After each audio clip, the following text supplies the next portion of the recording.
check if a safety switch is open by testing for voltage between the common terminal and the 24-volt wire at the control board.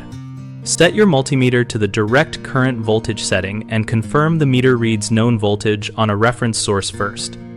With power applied, place the black lead on the common terminal or chassis ground and the red lead on the 24-volt control wire at the control board.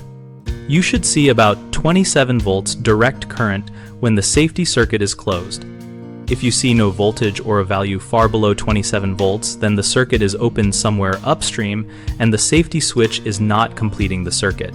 To isolate which switch is at fault, remove or disconnect each safety switch one at a time and measure across its terminals for continuity with the multimeter on the resistance setting, or measure voltage at the control board while simulating the switch closed by temporarily bridging its terminals if safe and allowed by the system design.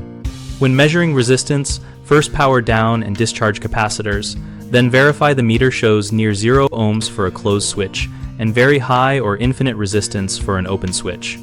Always follow lockout tagout practices, use insulated probes, and if you are unsure about mains level or high voltage components, stop and consult a qualified technician.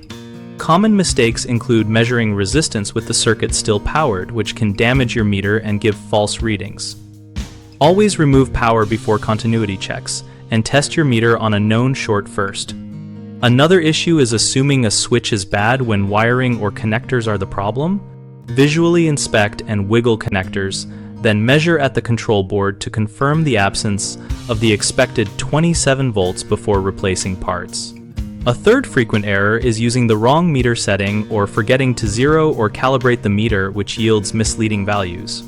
Always select direct current voltage for voltage checks and resistance for continuity, and double-check leads and ranges before interpreting results. We run bighomeprojects.com to help homeowners connect with local contractors for projects like safety switch testing and broader electrical work. Our site also helps contractors find jobs and participate in a discussion community where we and other members share troubleshooting tips and practical advice.